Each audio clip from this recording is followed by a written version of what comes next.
Our journey continues in the most romantic of places, 19th century Paris, on a brilliant summer morning. It's the 1st of June 1885. The city's population already awake and full of life, beginning their day as the quickening hues of sunrise fill the sky. The markets are setting up shop for the day. The florists have opened their doors wide. The horses' hooves tip-tapping as people go here and there. If you listen very closely, you can hear the oscillating tones of an accordion playing Le Meur in one of the many city squares somewhere. It is a very important day. And now, before we begin, do you want the good news or the bad news first? An optimist, and quite right. Let's get the bad news over and done with quickly. The man I have taken you to meet is, unfortunately, dead. We are too late and he has already passed. Today is the day of his funeral. It will be a state affair and we'll make sure we pay our respects later. But the good news is, he left us the key we require, and even better, he left it with some useful explanatory notes. The man in question was a national giant and loved by many. It's likely the majority of the city's population will make an appearance and pay their respects today. And we will too. But first we need to open this package and examine the key. What? I made a mistake. Le Meur cannot be playing in the distance because it was not recorded until 1945. Good spot. But I'm not lying. Listen closely. Can you hear it? You can, can't you? Anachronism. The representation of someone as existing or something as happening in other than chronological, proper, or historical order. An error in respect to dates. Any error which implies a misplacing of persons or events in time. Hence, anything foreign to or out of keeping with the specified time. Time is becoming strange. Now, the man in question, he was undeniably one of the greatest gatekeepers that ever lived. There is much dispute as to whether this man was actually a Freemason. Some writers claim he was, while others claim he was a Rosicrucian or Martinist. But his work is steeped in rich references and imagery that recall Freemasonry. And, most importantly, his entire modus operandi in regard to his work screams Freemason. Meet Victor Hugo. Victor Hugo is still, to this day, celebrated as one of the greatest writers that ever lived. And rightly so. Many are directly and indirectly familiar with some of his most famous novels. Specifically Les Miserables and Notre Dame de Paris, or what has otherwise come to be known as the Hunchback of Notre Dame. And despite his shady involvement in shaping the big lie we have all come to regard as factual history, the prowess of his literary ability is undeniable. Even in translation, Hugo's command over language makes his English counterpart Charles Dickens pale in comparison. A true literary giant. You see, before the invention of television, the citizens of the world needed to be entertained and manipulated in some form or another outside of journalism. The 19th century novelists were just as pivotal in shaping the historical narrative as the historians. They moulded and shaped the narrative for the everyday person and presented it in a digestible and exciting form before the droll and tiring academic historians could begin shaping their institutionalized syllabuses. The novelists were at the forefront of building the lie for the general population. And it's the same method of programming that we experience today. How many of us have actually ploughed through the historical archives in search of our history, and how many of us have not done that but come to know the past through movies and television series? If you familiarise yourself with 19th century literature in general, you will soon learn that fiction, the novel, the novella, and poetry functioned in a similar way to our television programs and movies. In the sense that they, one, enabled readers to enjoy stories, usually melodramatic or romantic in style, that are engrossing but also set within the context of a not so accurate history. This is a very clever tactic of manipulation, and many movies, such as Gone with the Wind, Braveheart, Forrest Gump and others, have successfully employed since. But it was the writers of the 19th century that invented this method of captivation and manipulation by setting a fictional story within a supposedly factual historical context. Or in other words, writing a lie within a lie. Examples of this kind of macro historical programming include Les Miserables, in which Hugo sets his story of multiple, interwoven fictional lives amidst a historical backdrop beginning with Napoleon's defeat in 1815 and culminating in the June Rebellion against the monarchy in 1832.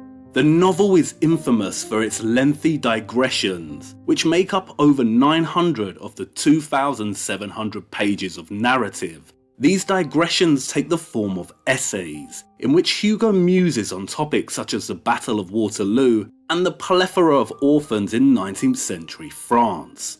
We have, therefore, a writer weaving a very readable piece of fiction, and within this framework, interweaving various essays that solidify the false narrative. And the reader, already enamored by the fictional story, has no choice but to make their way through these essays for fear of missing key narrative developments with the fictional characters they have come to love.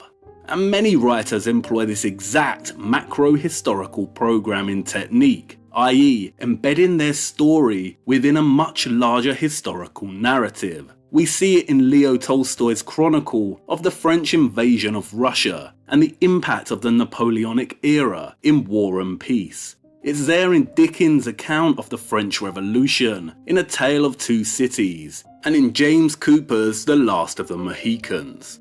And 2. The novel became a perfect medium for the higher-uppers, the cultural elites and masons, to play their little games and hide things in plain sight. For those that like to question the validity of the historical narrative, Victor Hugo's novels read like a series of coded messages.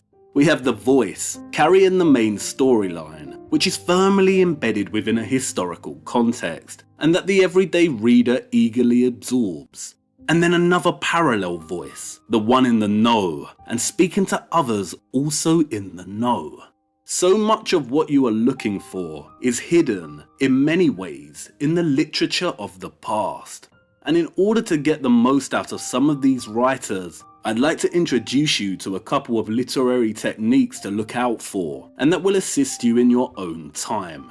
All the clues you are looking for are buried in the literature. It's all there in the fiction, waiting to be deciphered and pieced together.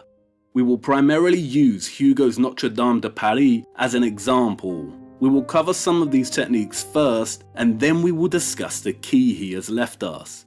And please bear with me. As we continue, you will see that I am neither reaching with or stretching these examples to fit a theory, but rather the contrary. Before we delve into this, let me introduce Hugo's Notre Dame de Paris a little in case you aren't familiar with it. It was published in 1831, but the entire events of the text are set at the end of the Middle Ages, specifically 1482. And it's during this time period that the Renaissance is starting to gain momentum. This is a similar time period in which the Jesuits and astronomers are beginning to build the heliocentric lie. The text is anachronistic in nature. Hugo frequently compares and contrasts his current era, the 19th century, with the bygone era of the Middle Ages, in which the events of the novel take place. The overall melodramatic plot of the story centers around a tangled web of infatuation, in which three central characters, Claude Frollo, the Archdeacon of Notre Dame Cathedral, Captain Phoebus, one of the king's high-ranking knights, and the disfigured bell ringer Quasimodo, love and lust after an orphaned Romany street dancer named Esmeralda. With these three men competing for Esmeralda's love, things can only, of course, end in disaster. And it's in this tangled web of infatuation that Hugo weaves complex and subtle ruminations on our hidden history. The first of these techniques is the use of anachronism. Hugo's entire text is anachronistic in the sense that it is set in 1482, but the narrative voice of the book is very much of the 19th century. The most common type of anachronism is an object misplaced in time, and Hugo's Notre Dame de Paris contains many of them. There are many descriptions and sentences that are out of place and context. And Hugo uses anachronism not to progress the story he is trying to tell, but instead to progress the false historical narrative. For example, upon first seeing the mysterious character Esmeralda dance in one of the city's squares, the writer Gringoire exclaims, if he had had all the riches of Peru in his pocket, he would have certainly given it all to the dancer. But Gringoire did not have Peru, and anyhow, America had not yet been discovered. Gringoire's reference to Peru here is out of place in the year 1485. If we are to believe the historical narrative, then the Americas and Peru were not discovered yet. A character in this time period should not know of Peru. It would have been more realistic for him to exclaim, if he had all the riches of the King of France. But Hugo uses the riches of Peru, a seemingly useless and unrealistic image, for no other reason than to reinforce to his 19th century audience that the Americas were not discovered in 1482. Anachronism is one of the primary techniques many writers in the 19th century, especially Sir Walter Scott, employed to build and shape the historical lie to an unbeknownst audience. This is Hugo fulfilling the duty he was hired for. But there is another Hugo in this text, a more mischievous one that cannot help himself. And if we look closer at a lot of the imagery within the text, and from our own perspective, then we see just how mischievous Hugo dares to be. This next technique is something I call hiding within the figurative. When I say figurative, I mean within the descriptions, the similes, the metaphors. You remember how the Bible frequently employs the image of giant trees to describe the Nephilim. This is an example of hiding within the figurative, hiding a potential truth within descriptive language itself, the writer's own subtle form of hiding in plain sight. Dickens does it at the beginning of Bleak House, when he describes the muddy London streets, as if the waters had but newly retired from the face of the earth. And it's everywhere in Hugo's Notre Dame de Paris. For instance, when staying in the towers of Notre Dame Cathedral, under the protection of Quasimodo, Esmeralda's grief is transformed by the tolling of the huge bells at the top of the towers. The bells above all soothed her. It was as if these huge machines poured over her some powerful magnetism. So each sunrise found her move at peace, breathing more easily, less pale, all her inner wounds healed.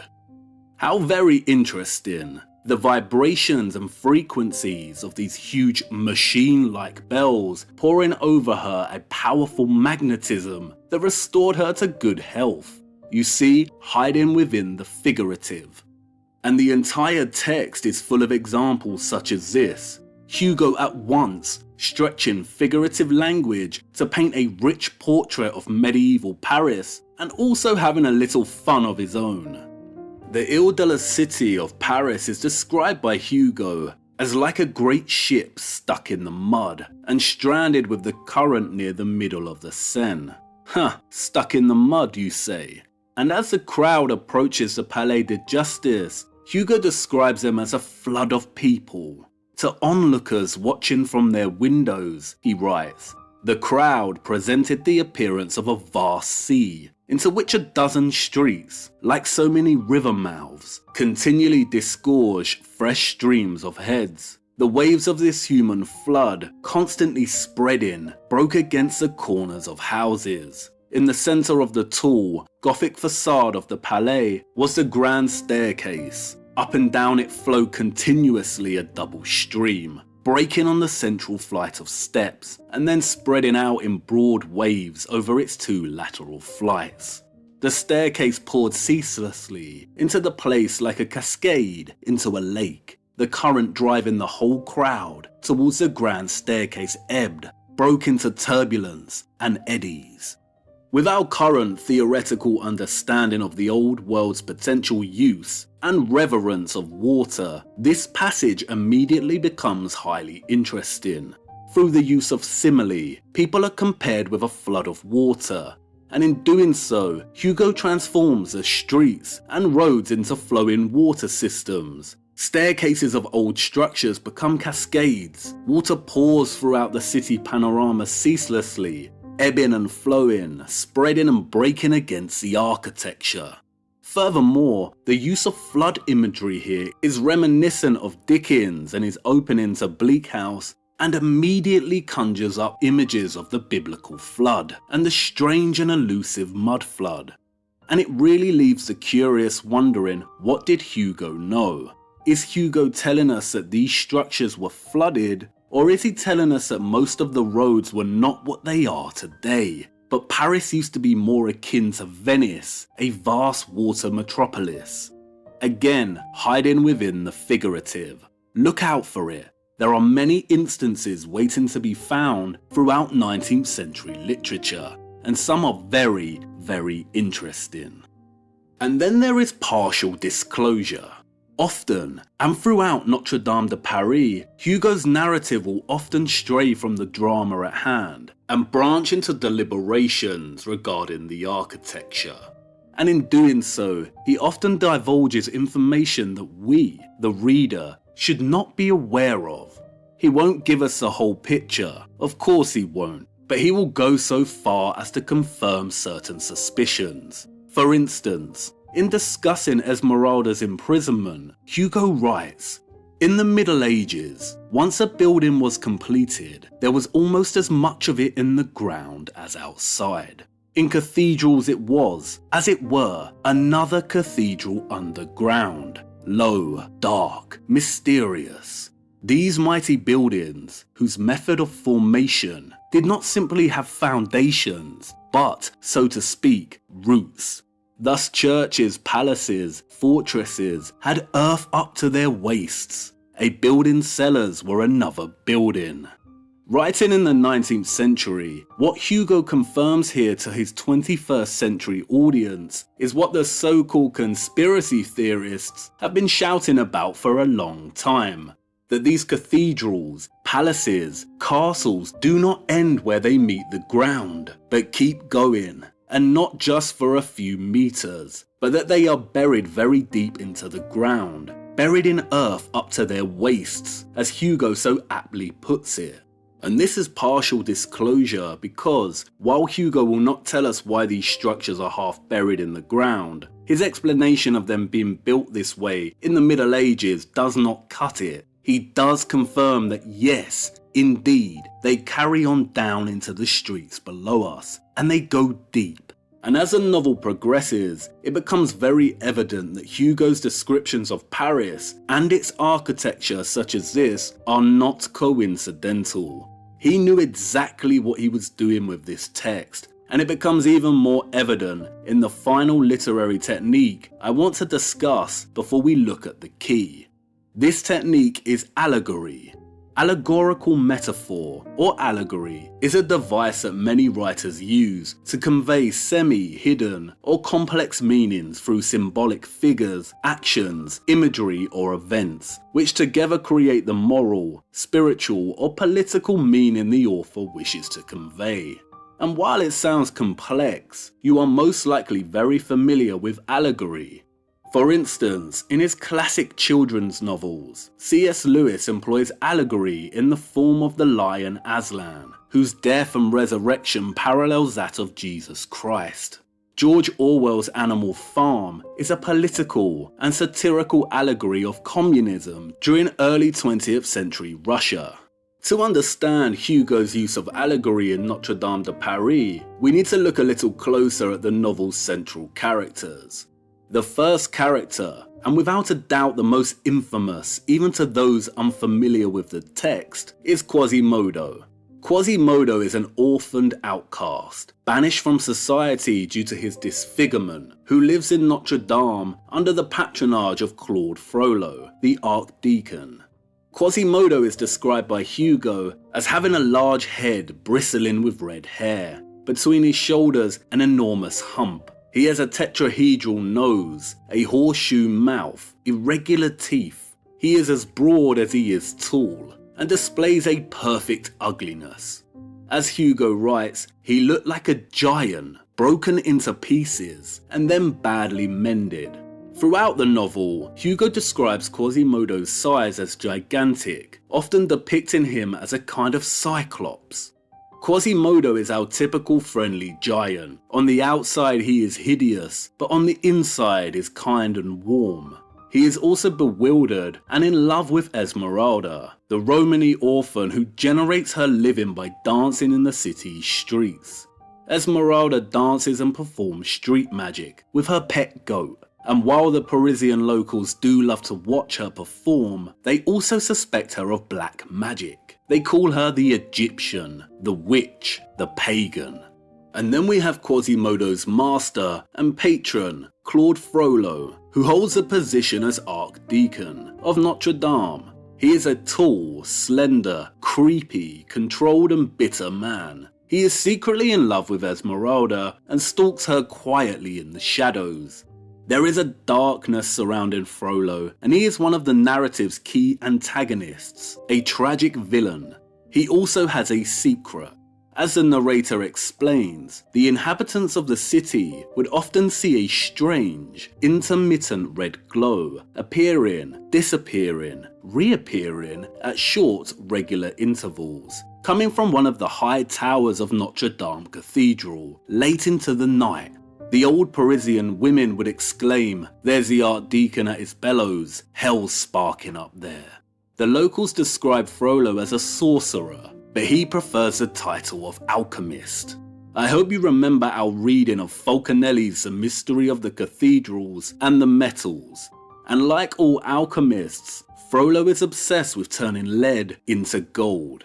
Gold, he explains, is the sun. To make gold is to be God. The sun is born of fire. Fire is the soul of the great whole. Light, gold, the same thing. Fire in its concrete state. The difference between the visible and the palpable. The fluid and the solid. For the same substance, from steam to ice, that's all. Like Falconelli's work, we have Hugo placing the figure of an alchemist in the Middle Ages at work directly inside one of these huge, magnificent cathedrals. And not only that, but we have a portrait of an alchemist obsessed with the sun, and he describes the sun as being made from the same source that produces gold. Frollo claims that like steam is the fluid and ice its solid, the sun's fire is the fluid and gold is its solid counterpart. Interestingly, Hugo spends time in the novel lamenting the destruction of the statue of Saint Christopher, or, as I hope you remember, Ophoros, that used to reside within Notre Dame, and who came to symbolize the great connection between alchemy and the cathedrals. In stark contrast to Frollo, we finally have Captain Phoebus, a high-ranking knight for the King of France. Phoebus is of noble birth, handsome, vain, arrogant, untrustworthy, and also a womanizer. The women love him. He gets what he wants when he wants it. He is not in love with Esmeralda, but he does lust after her sexually and is determined to seduce her, to use her, and then forget her. Phoebus is the second antagonist of the story. Enamored by Phoebus's handsomeness and confidence, Esmeralda, of course, falls madly in love with him. And what is very interesting is Hugo's decision to call the captain Phoebus. In Greek mythology, Phoebus is the god of the sun. In Roman mythology, this god is called Apollo. And in a weird, twisted turn of events, Phoebus not only seduces Esmeralda, but also allows Frollo to hide in a closet and watch. But Frollo has other plans than just watching Esmeralda be seduced. In a frenzied rage of jealousy for her love of Phoebus, he bursts from the closet and attempts to stab Phoebus to death. Phoebus does not die, but survives, and the blame falls to Esmeralda, and in turn she is sentenced to death by hanging. Frollo's attempt to kill Phoebus, and the blame falling to Esmeralda, sets in motion a dramatic chain of events that leads to Esmeralda being rescued at the last minute by Quasimodo, and taken to Notre Dame Cathedral, where both orphans seek asylum. But this is not enough, and the entire plot spirals into chaos, resulting in both orphans dying gruesome deaths, and Notre Dame Cathedral set ablaze and burning. Now, remember, an allegory is a literary technique in which the writer conveys hidden or complex meaning through symbolic figures, actions, imagery, or events. It is a narrative in which a character, place, or event is used to deliver a broad message about real-world issues and occurrences. And at first glance, it is not exactly clear as to why Hugo's entire plot here is allegorical. But if we apply our master key, then we pave a path into understanding his message.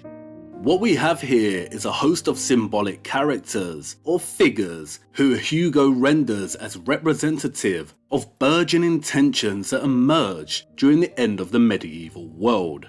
We have the character Phoebus. He is indifferent, arrogant, handsome, and glorious, and everyone gravitates toward him. Especially the dancer Esmeralda, who loves him to the point of reverence. If Hugo's choice of the name Phoebus directly places the character as a personification of the sun above our heads, then his characterization of Esmeralda as a pagan Romany traveller who the locals of Paris called the witch or Egyptian is symbolic of pagan sun worship. Romany is linguistically very close to Roman. Hugo ensures that his reader indirectly associates this figure with the sun worshipping practices of ancient Egypt and Rome. But like the sun itself, Phoebus is indifferent to Esmeralda's or any kind of worship that is directed his way from his pagan admirers. We then have another form of sun worship in the figure of Claude Frollo, who personifies the corruption of the church and its integration of sun worship through his occult practices as a cathedral alchemist. He is obsessed with discovering the secrets behind the sun's formation and its relationship to the metal gold. Frollo's love for Esmeralda and her rejection of him in favour of Phoebus represents alchemy's futile ambition of trying to create heaven on earth, of overreaching by playing God, of trying to master the sun that it can never match. It can try, but alchemy will never achieve that of the sun. And Frollo, the alchemist, consumed by envy and dwarfed by inferiority at this realization, then attempts to kill the sun. And in doing so, sets off a chain of events that leads to the downfall of many of the characters, culminating in Esmeralda being hung at the end. And who are the victims of the whole story? It's not Esmeralda. Her reluctance to acknowledge the emptiness behind her sun worship, behind her passion for the light, leads to the suffering of the real victims of the tale. And that is, first of all, Quasimodo, the red-haired giant who is ostracized from society and whose only real connection is with the cathedral where he lives and its bells. The second is the cathedral itself, which ends up ignited and ablaze with fire. On top of the highest gallery, higher than the central rose window, rose a great flame between the two bell towers with swirls of sparks, a great ragged furious flame. The worship of the light and the attempt to dominate the sun result in the downfall of the old world, symbolized here by Quasimodo and the cathedral. Interesting, isn't it, that Quasimodo is depicted as a red-haired giant. We also have the recurring motif of sun worship, and this time an attempt to kill the sun, who, of course, does not die. He is damaged and forever changed, but still returns unconquered. Damaged and changed. How interesting. Phoebus is the unconquered sun. Why do we find the sun throughout historical monuments, literature, and mythology represented as unconquered? Hugo's allegory of the end of the Middle Ages both at once places the sun as a central catalyst to that end, and reinforces the importance of key figures such as the alchemist, the pagan, the church, and giants in this time period. I hope you are starting to see just how pivotal Hugo's text is for those of us trying to navigate the muddy deception dumped over our history. And I cannot emphasize it enough, if you are trying to get anywhere with this, then Notre Dame de Paris is required reading. You will go around in circles without it, and I'm about to show you why. The key Victor Hugo left us. Can a high-ranking gatekeeper develop a conscience? Can they pause and regret the direction the world is heading, the direction that they themselves played an invaluable role in steering us toward? Perhaps. The most interesting pages of Hugo's Notre Dame de Paris are found in two of the main essays he incorporates into the fictional fabric of the text, titled Notre Dame and A Bird's Eye View of Paris.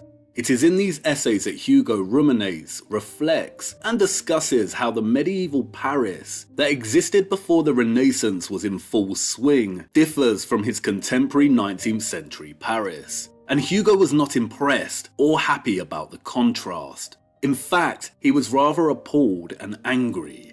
Let me read you a few excerpts from these essays. No doubt the Church of Notre Dame de Paris is still today a sublime and majestic building. But for all the beauty it has preserved in aging, it is hard to repress a sigh, to repress indignation over the countless degradations and mutilations which time and men have simultaneously inflicted. On the face of this old queen of our cathedrals, beside each wrinkle you will find a scar. Time devours, man devours still more. Out of the various traces of destruction imprinted on the ancient church, time's share would be the least, that of men the worst, especially men of the art. From the offset, Hugo laments the mutilation of Notre Dame and draws in the sand for us a very real distinction between the weathering at the hands of time itself, the wrinkles we see on the structure, and the barbaric destruction at the hands of man, especially men of the art. Hugo walks his reader up to the top of the cathedral, asking them to pay attention to the countless acts of barbarity of every kind. What have they done, he asks, with that delightful little steeple, which used to stand at midpoint of the crossing? An architect of good taste amputated it, he replies, and thought it enough to conceal the wound with that large leaden patch that looks like a saucepan lid. And now Hugo gets into full swing and starts putting a lot in context and perspective for us. Really pay attention to what he now says. That is how the marvellous art of the Middle Ages has been treated in almost every country. Gothic architecture is today disfigured by three kinds of ravage. Wrinkles and warts on its skin are the work of time. Marks of violence, brutality, contusions, fractures, the work of revolutions and war. Mutilations, amputations, dislocation of its limbs, restorations are the Greek, Roman, and barbaric work of professors and fashions. Fashions have done more harm than revolutions. They have cut into the living flesh, attacked the bone structure of the art underneath. They have hewn, hacked, dislocated, killed the building, in its form and in its symbolism, in its logic as in its beauty. And then they remade it, brazenly, in the name of good taste. They stuck over the wounds of Gothic architecture their wretched baubles of a day, their marble ribbons, their metal pom-poms, a veritable leprosy of overlows, scrolls, surrounds, draperies, garlands, fringes, stone flames, bronze clouds, chubby cupids, bloated cherubs. It is the arse kicking the dying lion. It is the old oak decaying, as a final blow being stung, bitten, and gnawed by caterpillars.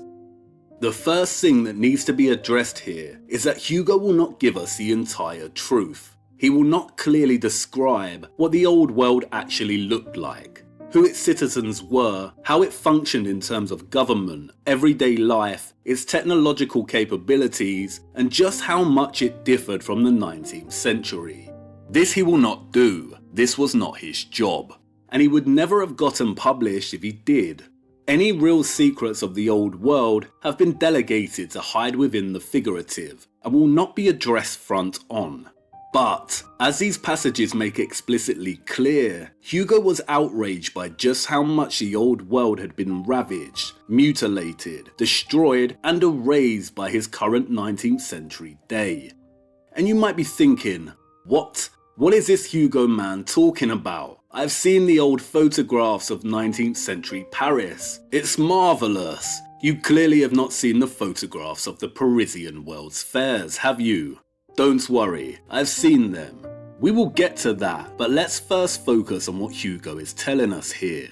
What he clearly outlines for us here is that 1. There is a huge distinction between the Gothic architecture of the Middle Ages, which ended in the 1400s before the Renaissance began, and the style of architecture that followed. And 2. That which followed has focused on disfiguring the Gothic structures. They have hacked, dislocated, and killed those Gothic structures of the past by remaking these structures according to new and more fashionable tastes, which he so wryly mocks as marble ribbons, pom-poms, chubby cupids, bloated cherubs, and so on. And 3. These fashionable restorations are primarily Greek, Roman, and belong to the barbaric work of professors. Hugo's mention of Greek and Roman here is a direct reference to the Renaissance. The term Renaissance has been allocated by historians to a period in history that marked the transition from the Middle Ages to modernity, and covering the 15th and 16th centuries, characterized by an effort to revive and surpass ideas and achievements of classical antiquity. The Renaissance spanned from the 1400s to the 1500s, and, as many historians have stated, it was characterized by a revival of classical antiquity after a long 1,000 years of the Dark Ages, where there was little or no technological advancement, we are told. The first thing that should ring alarm bells for anyone is the term Dark Ages. The term was coined by Italian scholar Petrarch as the Middle Ages were ending, in which he claimed that amidst the errors there shone forth men of genius, no less keen were their eyes, although they were surrounded by darkness and dense gloom. Petrarch capitalized on the Christian metaphor of dark versus light and branded the 1,000-year-long period of the Middle Ages as darkness and the new burgeoning Renaissance as the light for its cultural aspirations and achievements.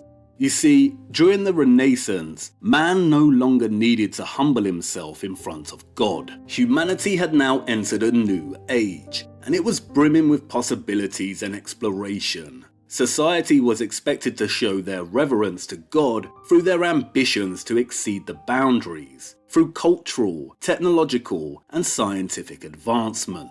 And it was during this new age that humanity broke free from the alleged strict piety that characterized the Dark Ages and started to see themselves as God incarnate, of masters of their own universe, no longer bound by the dark but fully committed to the light. From dark to light. Thus, it was during the Renaissance that man came to see himself as a god or God's equal.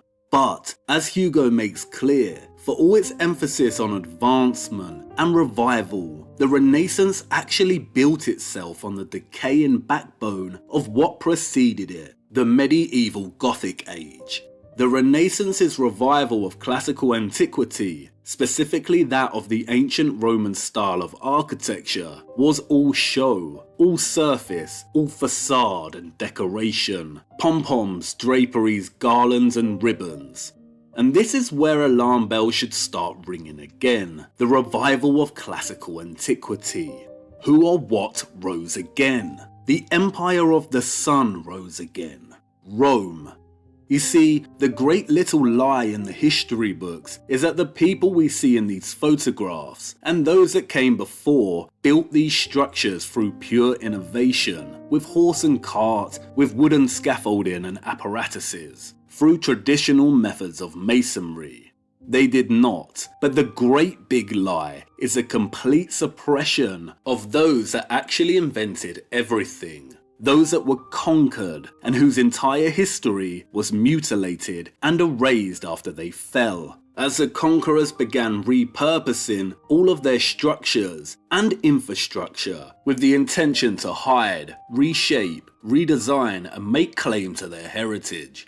There is a very clear distinction that needs to be made regarding the impossible structures of the past, of the structures that we have discussed so far. And this distinction is that there are at least two very distinct styles, two distinct factions, two distinct old worlds. Both magnificent, both wondrous, both technologically impossible by our standards.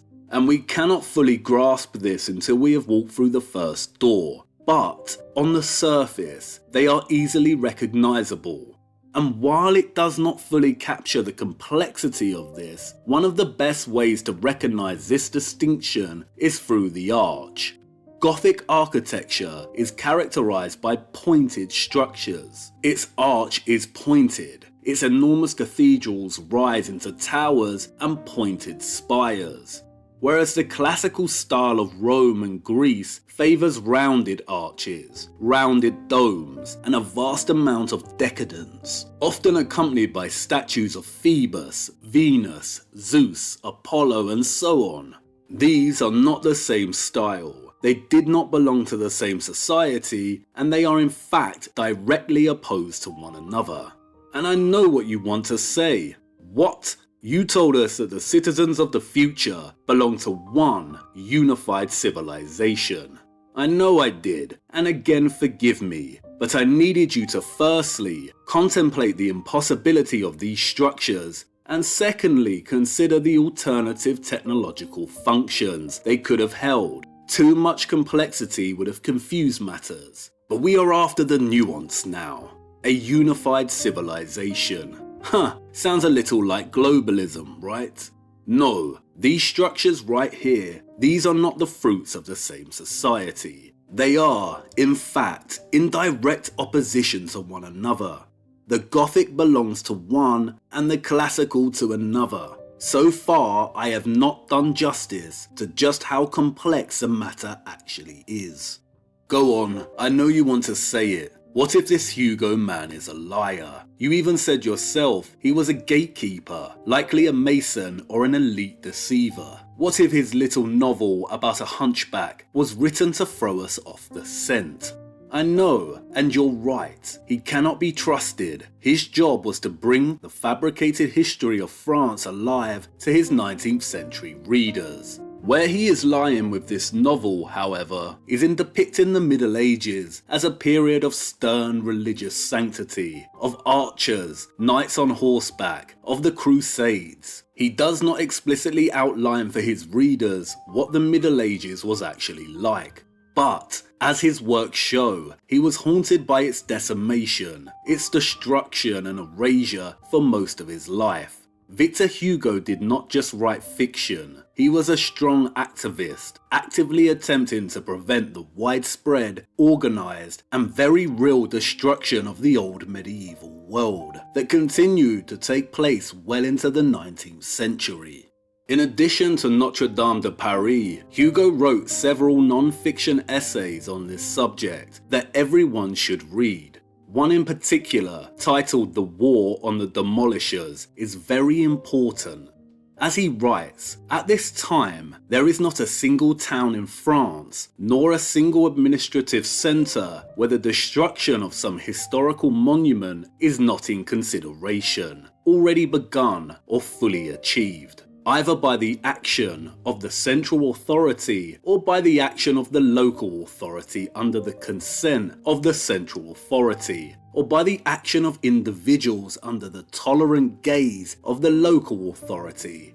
The devastators have never been lacking for justifications. Under the Restoration, Catholic edifices of the Middle Ages were spoiled, mutilated, disfigured, profaned more sanctimoniously than anything in the world. The congregation developed the same excrescence on their churches as they had on their religion.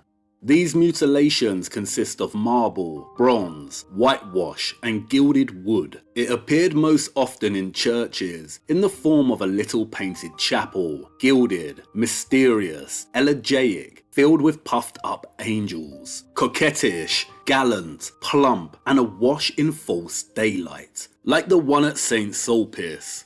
In Paris, vandalism flourishes and prospers under our very gaze. Vandalism is an architect. Vandalism settles in and luxuriates. Vandalism is feted, applauded, encouraged, admired, entertained, protected, consulted, subsidized, paid for, naturalized. Vandalism is the Public Works Commissioner for the government account. He has slyly installed himself in the budget and he nibbles quietly at it like a rat does his cheese. And of course he makes good money. Every day he demolishes something of the little that remains to us of that admirable old Paris.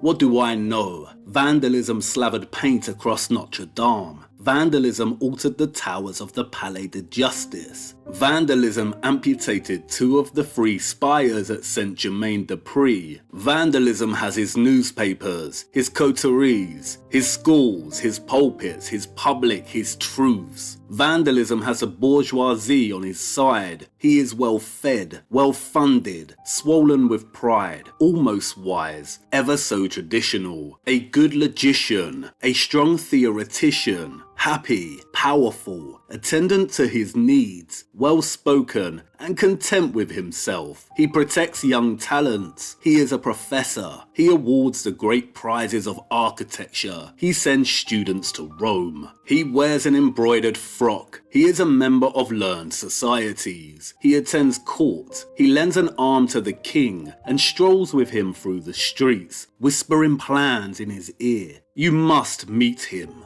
One no longer restores, one no longer even spoils, one no longer even makes ugly, one simply tears down. And one has good reason for this. We wish to erase it all fully from our history. We devastate, we pulverize, we destroy, we demolish in the national spirit. It's in Hugo's essays that the implications of the key he has handed us start to really flourish. What we learn in Hugo's ranting, raging animosity towards the destruction of the old medieval world is that 1. It is still continuing well into the 19th century and primarily takes the form of amputating sections of structures and redecorating them in neoclassical facades. When repurposement is not possible, the structures are simply torn down. And that 2. This is not arbitrary, random destruction and repurposement, but calculated, planned, and organized. It is factored into the budgets of local and national authorities across France, and by extension, the whole of Europe. Hugo makes clear that the budget to destroy, repurpose, and erase that of the old medieval world is seemingly endless and well protected, even to the point that organizations send students to Rome to study and emulate these styles back in France. There are prizes for repurposement. It is encouraged and normalized through newspaper propaganda and through the education and religious systems. And as the essay continues, the enormity of just how much has been changed since the Middle Ages really starts to dawn on the reader.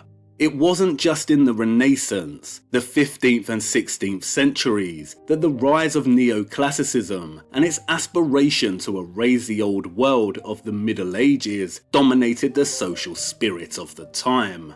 As Hugo Riley states, "As for the edifices that we build in place of those that we destroy, we will not accept the change. We do not want it. They are wretched. All the monuments of the 17th century, even as much as they are an improvement on those of the 18th, and far beyond those of the 19th, whatever their good airs, whatever their grand impressions, the monuments of Louis XIV are like his children. Many among them are bastards. As you can see, this repurposement agenda continued through to the 17th, 18th, and was still occurring in the 19th century. We are looking at 500 to 600 years worth of destruction, revision, and repurposement.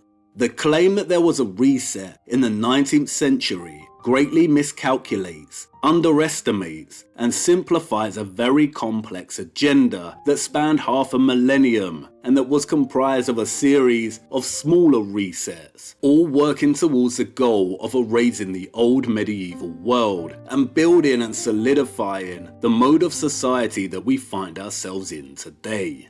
And so what, you might want to ask? Who cares when the reset began and when it ended? Paris, and most of the world that we see in the 19th century photographs looks glorious. All that matters is they have lied and hidden years and years worth of technology and knowledge from us. I agree, the Victorian era is glorious, but by our standards. And if what we see in the Victorian era was the apogee of civilization, then what is Victor Hugo so angry about? And why does he outline that there has been a repurposement agenda ongoing since the 1400s? What were they repurposing, hiding, editing, destroying, and erasing? Why was he so angry in the 1830s? What did he know? What came before the Renaissance's revival of the classical style? Just because the world looked glorious in the 1800s, and there is a lot of evidence to suggest that those between the 1400s and 1800s were way more technologically advanced than the history books tell us they were, does not mean we should disregard the complexity surrounding the issue. It matters for multiple reasons, but primarily because having a clearer timeline can help us start to classify, differentiate between, and define what we mean when we talk about the old world. Are we discussing the 1,000-year-long period that had been lost, destroyed, swept under the rug, and tarnished as the Dark Ages? The 1,000-year period in which the immense and beautiful pointed architectural style of Gothic was born? Or are we discussing the 500-year period of destruction, revision, repurposement, and revival that followed? This cathedral is very different structurally and stylistically to this colonnaded building. If there was a case to argue for a 1,000-year-long millennial reign of a civilization, an argument for coherence and solidarity, it is to be found here. This period, however, is half a millennium's worth of rebuilding and revision. It is here we find imperial hegemony, dominance and authority over what came before, with an agenda to erase it from history. And the only way this was accomplished was through multiple population resets. This period, the 500 years that followed the Middle Ages or the Dark Ages, was the age of the Great Transition. Anatoly Fomenko once wrote that history is nothing but our model of the past, and we need a better model, one that attempts to do it justice. Not everything in the history books is a complete fiction. The Renaissance, the Enlightenment, the Victorian era were all very real. They haven't told us the whole truth about these time periods. No, of course they haven't. There is a reason they tell us the camera was not invented until the 1800s. But these eras did exist and were part of the Great Transition. And be very careful about making conclusions too early in regard to a millennial reign, just in case you end up glorifying structures that played an integral role in supplanting, replacing, and burying that very same millennial period you are celebrating. The structures that were built, revised, and repurposed during the Great Transition are not representative of 1,000 years of peace, and we will get to that much later. There is one more element to this key that I'd like to introduce before we open the door and walk through. In Notre Dame de Paris, Hugo muses on the written word itself. So many of the systems integral to our mode of living today were introduced in the Renaissance. Not only did the astronomers and church redesign our conception of the universe, not only were our methods of timekeeping firmly established, not only did the financial system that we are still beholden to today become dominant, but the printing press became critical in establishing a new mode of information communication, that of the written word. In probably the most outstanding chapter in the entire novel, Hugo declares that the invention of printing is the greatest event in history. Printing will kill architecture. Now, listen very carefully to what he says. This is so critically important. Architecture began like any system of writing. First it was an alphabet. A stone was set upright, and that was a letter. Later on, words were formed. Stone was laid upon stone. These granite syllables were joined. Language tried out a few combinations. Finally, they produced books. And they grew, multiplied, intersected, becoming more and more complex. Thus, he continues, during the first 6,000 years of the world's existence, architecture was the great script of the human race. This book of granite began in the Orient, and the last page was written in the Middle Ages. Architecture, up to the 15th century, was the principal record of mankind. During that time, no concept of any complexity appeared in the world which was not made into a building. But then printing arrived in the Renaissance, and the printing word, gnawing like a worm at its buildings, sucked and devoured it. As architecture diminishes, so printing swells and grows. So as early as the 16th century, the printing press, grown now to equal stature with declining architecture, fights and slays its rival. By the time the 18th century draws to its close, the printing press has destroyed everything. In the 19th century, it will rebuild. Thus, to sum up what we have said so far, mankind has two books, two records, two testaments, masonry and printing, the stone Bible and the paper Bible. The past must be reread on those marble pages. Can you now see why it was perhaps necessary for those who conquered to change and repurpose so much? Not only to destabilize, destroy, and hide the entire infrastructure of the old world, but also to scatter and shatter the stories and accounts these structures silently spoke, to disband their testimony, and then rewrite a fabricated history and propagate this information widely across the world through the medium of the printed book. And that's a very disturbing notion. What if there was a Bible written in stone? And wasn't that precisely what Falconelli was referring to? That the cathedrals had a message written in stone that testified to an alchemical, technological past. But what if they testified to more than that? Books can be burned, but stone can also be altered, facaded, torn down. And here lies a major issue for us in the 21st century. How to read the stone books of the past if the Great Transition scattered their message. We must learn to read, but the language we must first master is that of repurposement and revision. We will continue to chase our tails unless we start to differentiate between the old medieval world and the Great Transition that followed. There is so much waiting to be discovered in making this distinction. And now Hugo has given us the key, we can walk through the door and attempt to do this. But before that, it's time to pay our respects. His funeral is underway as we speak. And, as you can see, a huge amount of Paris's population is here in mourning. Hugo was a national giant, a towering figure of letters, who wrote Paris the lie into life, who was of the same cloth as those he came to despise. Can a gatekeeper develop a conscience? Hugo's daughter was confined to an insane asylum. His 2 sons, wife and mistress also died, all within a very short time frame. And then it was his turn. A couple of days before he died, Hugo wrote, "To love is to act."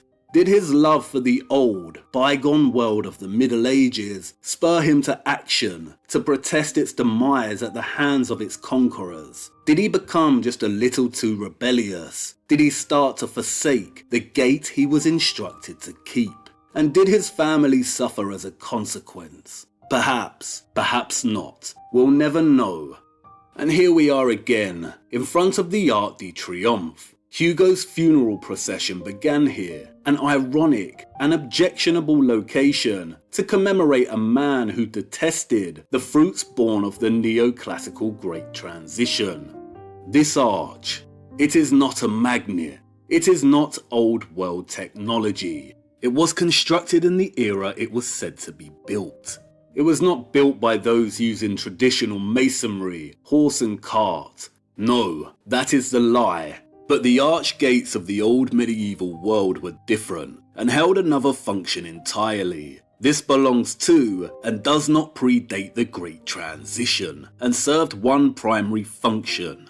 Bewildering in its impossibility, yes, in its gargantuan size and its juxtaposition with the tiny people at its feet, yes, but unapologetic, arrogant, monstrous and imposing. The final declaration of imperial dominance and victory over the old medieval world. A seal of triumph, a moment of jubilation frozen in cold stone. Its audacious pride barely concealing its sole function, to mark the return of Rome. How many of these triumphal arches of the same style can be found across the world? Start looking at the dates of when they were put up. They were erected to declare the completion of a 500-year-long reset in many locations around the world. But this one looks different on this day, wouldn't you say? Can you see what they've done? They added the Sun Chariot, the unconquered Phoebus, the Sol Invictus at the top of the arch here for the funeral. We do not see this statue in photographs of the arch taken in 1860, 25 years before Hugo's funeral. So why now? And look at the catafalque created to carry his coffin beneath the arch. It's fit for a giant and the largest and most decadent I've ever seen. Can you see how they've decorated it with a large sun?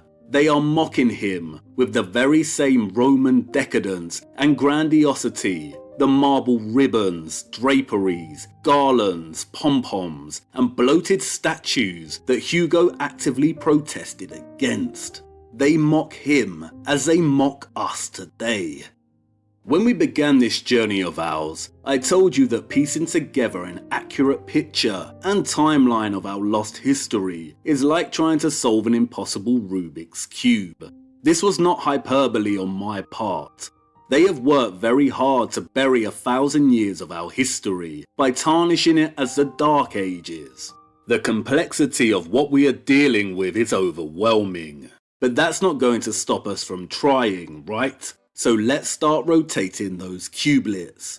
We need to start with Europe before we widen our investigation. We need to start differentiating between the old medieval world and the Great Transition. We need to start establishing definitions and time frames, to look closer at each period here and to forensically examine the very fabric of repurposement. Otherwise, we will forever continue to do a great injustice to the past they have tried to destroy. Come on, the first door is open, and it's time for us to walk through. A kaleidoscopic labyrinth awaits us, the 2 books of mankind, and it's about time we learned how to read. Hold on now, and I'll see you on the other side.